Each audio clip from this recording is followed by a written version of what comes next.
რა თავარი გზავნილით შეხვედით კიდევ ერთხელ რომ ვუთხრათ მაყურებელს თქვენ სენატორებთან და ყველაზე მნიშვნელოვანი არის მათგან რა მოისმინეთ თქვენ განსაკუთრებით ალბათ ვინაიდან ჩვენ გვახსოვს სენატის საგარეო ურთიერთობათა კომიტეტის ხდომა სადაც ჯინ შაჰინი პირდაპირ ამბობდა რომ ყოველი დღე როდესაც ნიკა მელია ციხეში არის რუსეთის ინტერესებში. დიახ, გადაჭარბების გარეშე კიდევ ერთხელ ვთქვი მართლა ძალიან მნიშვნელოვანი შეხვედრა იყო, სასიხარულოა იცოდე რომ ასეთი მეგობრები ქვეყანას ყავს და ისინი უკვე არა მხოლოდ ვაშინგტონიდან ადევნებენ თვალყურს აქ მიმდინარე პოლიტიკურ და საზოგადოებრივ პროცესებთან უშუალოდ არიან საქართველოში თბილისში და მოგვეცა შესაძლებლობა ოპოზიციურ სპექტრს მათთან მჭიდრო ურთიერთობისა ყველა მნიშვნელოვან საკითხზე აქ რა თქმა უნდა მოგატყულებთ რომ მე ძირითადად მათ ვესაუბრე ჩემს პატიმრობასთან დაკავშირებით და უახლოეს თვეებში განვითარებულ მომენტებთან დაკავშირებით თუმცა ესეც რა თქმა უნდა ესეც იყო ინტერესის საგანით თუმცა უფრო მნიშვნელოვანი გახლავთ ის თუ რა უნდა გააკეთოს ოპოზიციამ იმისათვის რომ რაც შეიძლება მალე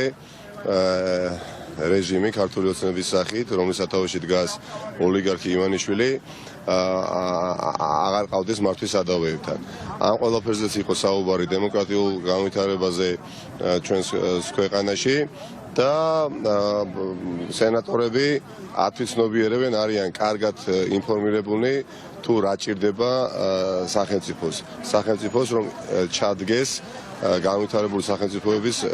რიგებში. მე კიდევ ერთხელ ვამბობ, ბედნიერი ვარ რომ მქონდა ეს შესაძლებლობა ძალიან ბევრი საუბრისა მათთან, თუმცა კიდევ უფრო ბედნიერი ვარ იმით, რომ უახლოეს პერიოდში მექნება შესაძლებლობა უკვე ვაშინგტონში მათ შევხვდე 2 კვირაში მე ვიზიტით ვეგზავრები ვაშინგტონში და უკვე იქაც მექნება პერსონალური შეხვედრები არა მხოლოდ აქ წარმოდგენილ სენატორებთან, არამედ სხვა სენატორებთან, კონგრესმენებთან და სახელმწიფო დეპარტამენტშიც გაიმართება არაერთი მნიშვნელოვანი შეხვედრა. ამიტომ ყველა ფრონტზე იქნება აქტიური მუშაობა ჩვენსგან, ნაციონალური მოძრაობისგან, არა მხოლოდ ქვეყნის შიგნით, არამედ საერთაშორისო არენაზე, იმ არენაზე, სადაც ბიძინა ივანიშვილს ჰქონდა ძალიან დიდი სურვილი, რომ ოპოზიცია არ ყოფილიყო წარმოდგენილი და მეტიც უბრალოდ საქართველოს საკითხები დღის წესრიგში მინაულებულიყო საერთაშორისო დონეზე, მაგრამ არჩევნები მოდის და ვინაიდან მაგალითად წინა არჩევნებზე, საპარლამენტო არჩევნებზე კოვიდ რეგულაციებიდან გამომდინარე არ იყო საერთაშორისო პარტნიორების დიდი დასწრება და ესეც გარკვეულწილად იყო პრობლემა. ამაზე იყო საუბარი და ამაზე მექნება საუბარი ასევე 2 კვირაში ვაშინგტონში და მე ვფიქრობ ყველა ოპოზიციური პარტიის ლიდერმა ყველაფერი უნდა გავაკეთოთ სამოქალაქო საზოგადოებასთან ერთად რომ ოქტომბრის თვეში 103 დამკვირვებელი კი არ ყავდეს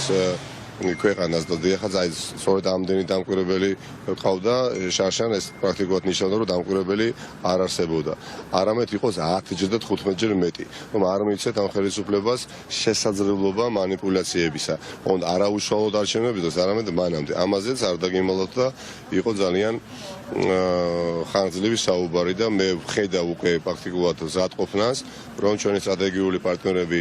ამერიკაში დაკავდებიან ამ საკითხით და ისინი თავიანთი კომპეტენციის ფარგლებში ყველაფერს გააკეთებენ რომ ქართველი ხალხი საარჩევნო პროცესში არ იყვნენ მარტო პირისპირ რეჟიმთან. ეს უკვე ნახევრად გაკეთებული საქმის ტოლფასია. მე ასე ვაფასებ, იმიტომ რომ როდესაც ევროპის სამყაროს სახელმწიფოებიდან და ამერიკის შეერთებული შტატებიდან უამრავი დამკვირვებელი იქნება, ბიძინა ივანიშვილს აღარ ექნება და მის რეჟიმს იმის ფუფუნება, რა ფუფუნებაც ჰქონდა შარშან.